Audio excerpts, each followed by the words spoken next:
saja ada respon terkait tentang video ini ataupun hal-hal yang pengen ditanyain. Izin perkenalan dulu Bapak. Ya, perkenalkan nama saya Intan Kurniawati dari Prodi Manajemen Dakwah. Di sini saya ingin bertanya terkait video yang sudah diputar. Terima kasih kepada tim Teater Potlot yang sudah memberikan kesempatan kepada kami untuk menonton video-video yang dimana video tersebut sangat-sangat keren dan orang-orang di dalamnya itu memiliki penjiwaan yang dimana kami yang menontonnya ini memiliki suasana yang hampir ingin ikut di dalam video tersebut. Di sini saya ingin bertanya terkait video tadi ya. Di sini apa sih yang mendasari terciptanya video art yang dibuat oleh Teater Potlot ini tentang citra budaya dan pesan tradisi luhur sehingga menjadikan hal ini penting untuk kami untuk dikembangkan dan dijaga oleh kami zaman sekarang, apalagi videonya dibaluti oleh kreativitas modern dan artistik yang sangat-sangat wow, sehingga terdapat makna yang tersirat di dalamnya. Baik, itu saja. Terima kasih. Tepuk tangan. Siapa tadi namanya? Intan. Oh, oke. Dalam Bapak. Mungkin itu saja Bapak. Terima kasih. Oke. Terima kasih. Ada lagi mungkin? Telepon dulu. Ada yang lagi pengen nanya terkait dengan infrastruktur tadi. Situasi ini sepertinya seolah-olah ketika kita berjuang sudah ketinggalan gitu kan. Padahal kalau yang kata adik si Nofri tadi, orang-orang luar itu senang kayak gini. Sangat mencari hal-hal yang demikian. Ya, yang jadi ditampilkan itu kalau ditampilkan keluar itu sangat berharga sekali. Mungkin kita terbalik di Indonesia ini, lebih senang pada hanya pemuasan nafsu saja. Setelah nonton apa sih dapat, pulang gak ada dapat apa-apa gitu kan, tidak ada pendidikan apa-apa. Misalnya film apa anak-anak Gen Z sekarang ke bioskop, apa sih didapat, ya sudah senang-senang aja. Tapi kalau yang kita ditampilkan sini, saya melihat bahwa ada suatu tidak hanya nilai seni, tetapi ada nilai memberikan edukasi bahwa nenek moyang kita itu sudah begini loh. Kenapa kita tinggalkan? Generasi kita sudah putus sekarang. Kayaknya saya kira mungkin adik-adik juga sekarang Gen Z sudah tidak banyak lagi tentang, kalau ada dari Panggarap nggak sini? Nggak ada ya? Ada daerah Sementau segala macam itu kan biasa ada berjum. Saya ingat dulu, nenek saya itu setiap ketemu pasti berjum. Setiap dari segi yang tidak dalam bentuk kebendaan itu banyak sekali budaya-budaya saya katakan tadi. Saya petaka petiti di Depacak Benaka, di Nusa Jadilah itu kan. Kebudayaan khusus kalau yang di Sumatera Selatan yang terkait dengan lahan basah dari segi berbagai hal. Di 10 objek pemajuan kebudayaan itu ada pengetahuan tradisional, ada adat istiadat ya, ada ritus dan sebagainya. Nah, kalau secara adat itu kita mengenal beberapa istilah seperti ada hutan adat ya, ada juga lubuk larangan dan berbagai peraturan adat yang sebetulnya menjaga lingkungan hidup itu supaya masih dalam bentuk yang lestari, terutama di Sumatera Selatan. Masih banyak daerah-daerah yang harus kita pertahankan keberadaannya.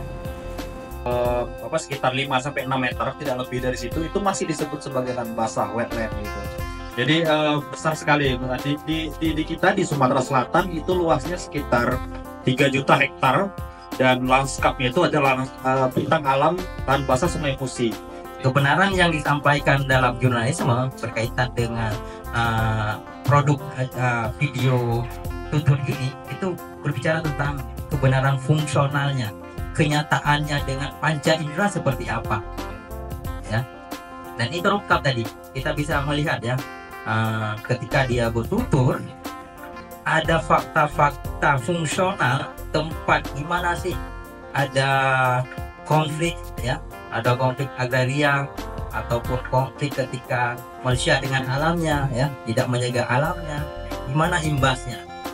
Imbasnya sudah terlihat tadi, ekosistemnya yang terganggu ya.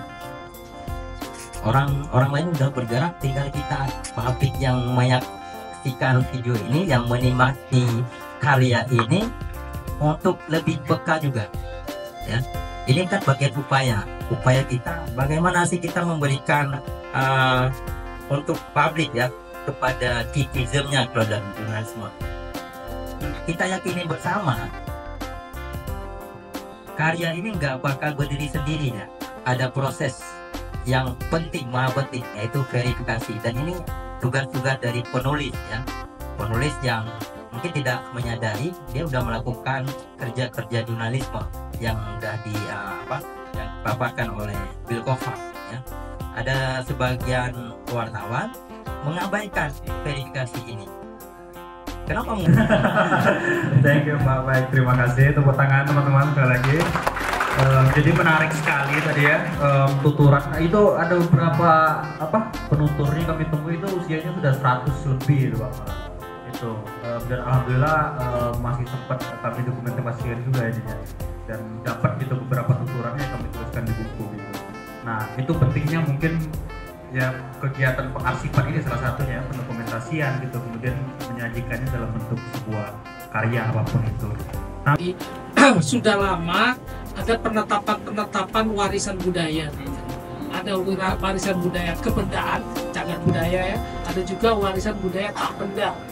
Nah, incang-incang perdamaran, kepolitan itu sudah ditetapkan oleh Menteri, waktu dulu Kemendikbudristek, sekarang Kementerian Kebudayaan, sebagai warisan budaya tak benda Indonesia.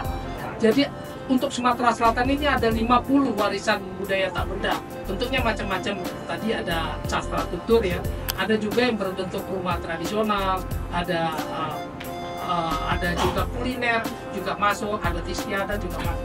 Itu semua sudah ditetapkan. Nanti setiap tahun juga dari Sumatera Selatan ini mengajukan ke Kementerian Kebudayaan untuk ditetapkan. Artinya secara direkam aturan, rekaman data dan sebagainya itu dilakukan upaya-upaya merekam kebudayaan yang asal dari daerah di seluruh Indonesia termasuk Sumatera Selatan. Sudah 50.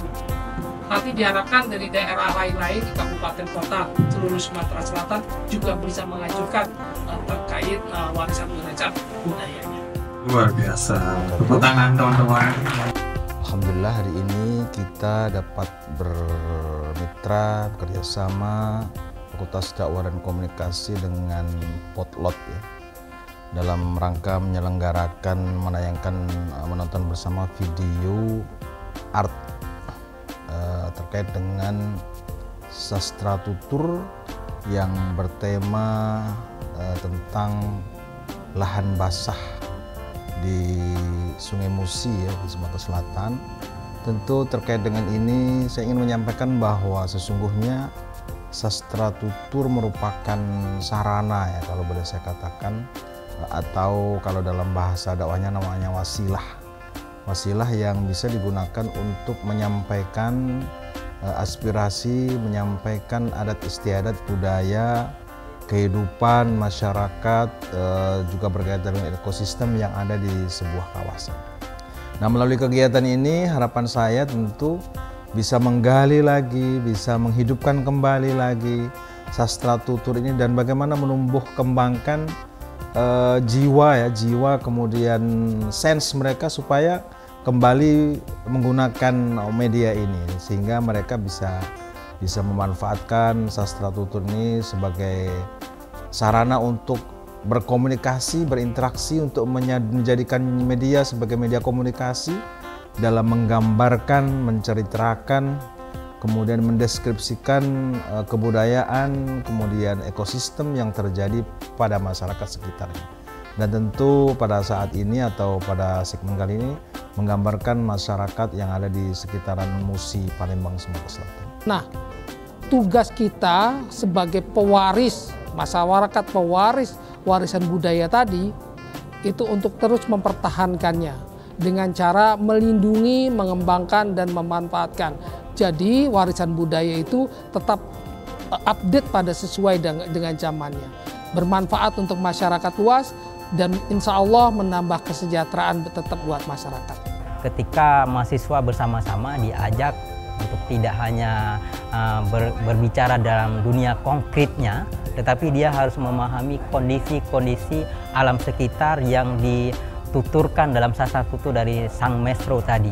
Nah, karena wacana ini saya anggap penting dan diskusi ini penting untuk membuka kembali daya kritis, ya, ajakan sang maestro kepada generasi muda Sumatera Selatan untuk terus sama-sama memberi perhatian khusus kepada isu-isu lingkungan.